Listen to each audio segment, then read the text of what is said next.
किस तरीके से लड्डू गोपाल जो है अपने झूले पे विराजमान है, कृष्ण जी का जन्म मना रहे हैं। इसको 30-40 साल हो गए बने हुए और जो भी मांग के जाते हैं वो पूरी होती है मनोकामना। लड्डू गोपाल जी का कढ़ी चावल का भोग लगता है इनको।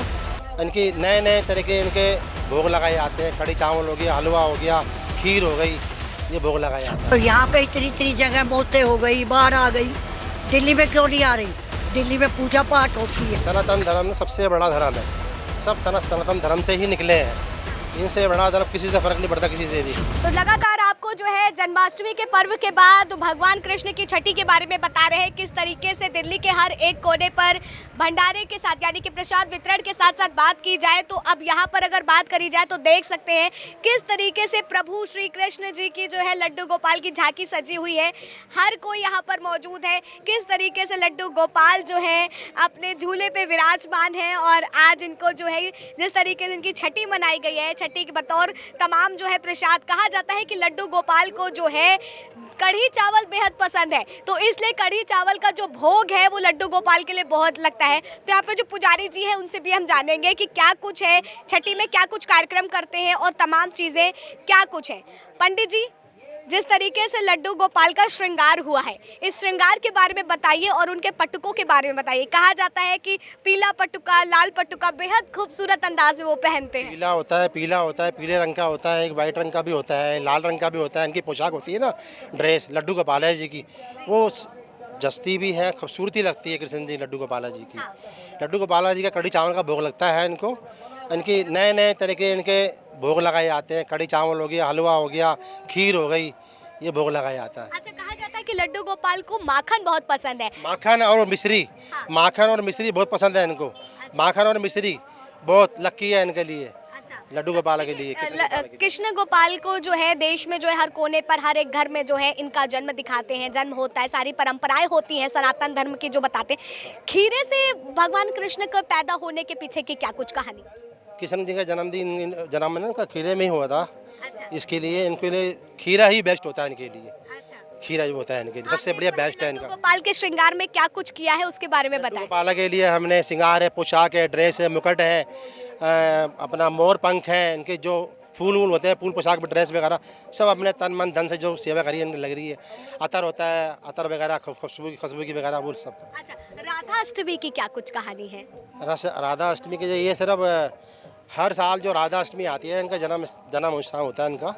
छठी के दिन इनका भंडारा किया जाता है। छठी वाले दिन राधा अष्टमी इसलिए बनाई जाती है। बिल्कुल, अगर देखा जाए तो सनातन धर्म के इतिहास की जो कहानी है तमाम तरीकों से निकल करके आती है बाहर, चाहे वो कृष्ण जन्म हो, चाहे फिर दुर्गा अष्टमी हो, तमाम सारी चीज़ें जो है राधा अष्टमी के भी पर्व होते हैं। लेकिन जिस तरीके से आज के समय सनातन धर्म को कचोटा जा रहा है, तमाम बयान दिए जा रहे हैं, तो क्या लगता है कि एक हिंदुओं को या सनातनियों को इसका कुछ फर्क पड़ेगा? सनातन धर्म सबसे बड़ा धर्म है। सब सनातन धर्म से ही निकले हैं। इनसे बड़ा धर्म किसी से फर्क नहीं पड़ता, किसी से भी। कुछ बोलते रहते हैं, अपोजिट पार्टी जो मर्जी बोलते रहती है, इससे कुछ फर्क नहीं पड़ता। सनातन धर्म से सब निकले हैं, ठीक है। इनसे बड़ा कोई धर्म ही नहीं है। पूजा पाठ जितनी भी सनातन धर्म के अंदर होती है ना, इससे ज़्यादा धर्म पूजा पाठ किसी होती ही नहीं। पूजा पाठ भंडारे किए जाते हैं, इनकी कृपा से ही होते हैं सर। सब ऊपर वाले की कृपा से होते ही है। अगर बात की जाए तो कृष्ण भगवान की बाल लीलाओं की बहुत कहानी है। बहुत लीला है इनकी। लड्डू गोपाल है कि बस लीला ही लीला रस्ते रहते हैं। जिस सच्चे दिल से जो भी पुकारता है ना, इनको हर सबकी मनोकामना पूरी होती है। देखिए, हमारे लड्डू गोपाल जो है उनका एक बहुत सरल कोमल स्वभाव दिखाया गया है।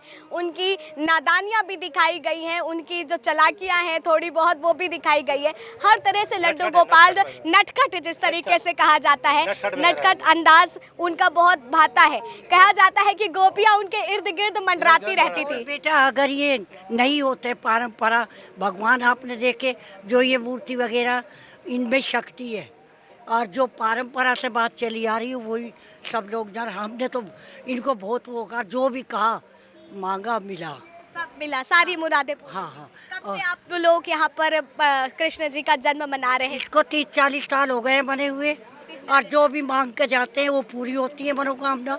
और ये मूर्तियाँ लगा कर गए, कोई कपड़े देता है, तो ये सब इनकी परंपरा। और हमने ये सोचा, जो हमने कहा, मेरे बेटे के 3 लड़की हैं, बेटा नहीं है, और मेरा बेटा कोई काम भी नहीं, यही रोटी खिला रहे हैं, यही इसका रोजी है, यही हमारे तो माँ बाप सब कुछ यही है और इन्हीं की वजह से हम जी रहे हैं। 84 साल मेरी उम्र है, मेरा बेटा है ये, जीने का आसार जो है लड्डू गोपाल। सब यही है। और हरदम महीने में 3-4 भंडारे होते हैं, हम नहीं कराते, ये पता नहीं कैसे कराते, पता भी नहीं लगता कब क्या कर जाते हैं, मुझे हमारे को नहीं। बिल्कुल, जैसे कान्हा जी की लीलाएं अपरंपार हैं, उसमें से एक ये भी है। कोई भी चीज़ हो, त्योहार हो, बाहर हो, एक भी एक खाली नहीं जाता।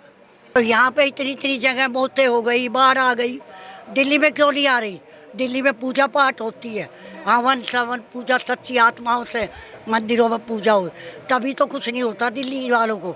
और बाहर जाकर देखो, कहीं बाढ़ आ रही है, कहीं किश्ती पलट गई है, कहीं हवाई जहाज गिर, यहाँ दिल्ली में सुना आज तक? ये बताइए कोई चीज़ आज तक दिल्ली में हुआ? आज तक दिल्ली में सब इनके ऊपर है, हमें तो बड़ा भी बाबा ने संभाल के रखा है लड्डू सब गोपाल। कुछ। दिल्ली वालों को इतना, जैसे ही वो चाहते हैं दिल्ली वाले, वैसे ही फल मिलता।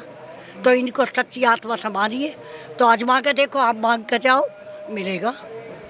तो देखिए, ये सनातनियों की एक आस्था है, सनातनियों का अगर देखा जाए वो विश्वास है जो संपूर्ण रूप से जो है एकजुट, यानी कहा जाए ईश्वर से मिलन की एक राह जो है वो आसान कर देता है। और शायद यही वजह है कि लोगों की आस्था है और शायद इसी वजह से उनके सारे मनोकामनाएं पूरी होती हैं। फिलहाल तब तक के लिए आप बने रहे न्यूज़ 1 इंडिया पर। कैमरा पर्सन अतुल के साथ आस्था तिवारी।